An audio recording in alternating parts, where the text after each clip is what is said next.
Kita akan mencoba untuk menilik ke dalam diri ini, supaya Allah yang wujud dan yang nyata itu betul-betul paham dan mengerti kita,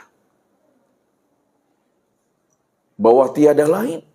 Kenyataan dan kewujudan dirinya itu telah sempurna nyatanya, senyata-nyatanya pada diri kita ini.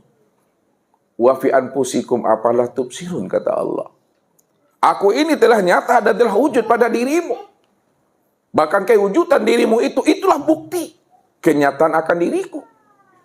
Tapi kenapa tidak kamu pikirkan, kata Allah. Kalau Allah dah membukakan akan rahasia itu kepada diri kita, Allah telah membukakan tabir kegaiban akan dirinya kepada diri kita, lalu kita tidak mampu memandang Allah yang wujud yang nyata itu pada sekalian alam dan sempurna pada diri kita.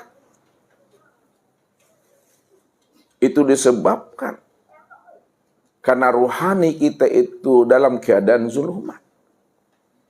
Itu disebabkan karena ruhani kita ini dipermainkan oleh dunia, diganggu, ditawan, dan dirantai oleh akal fikir, nafsu, dan dunia itu.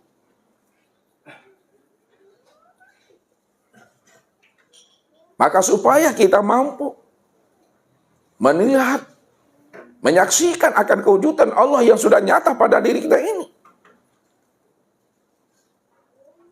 maka kita mesti membersihkan akan rohani kita. Kita mesti mampu membongkar,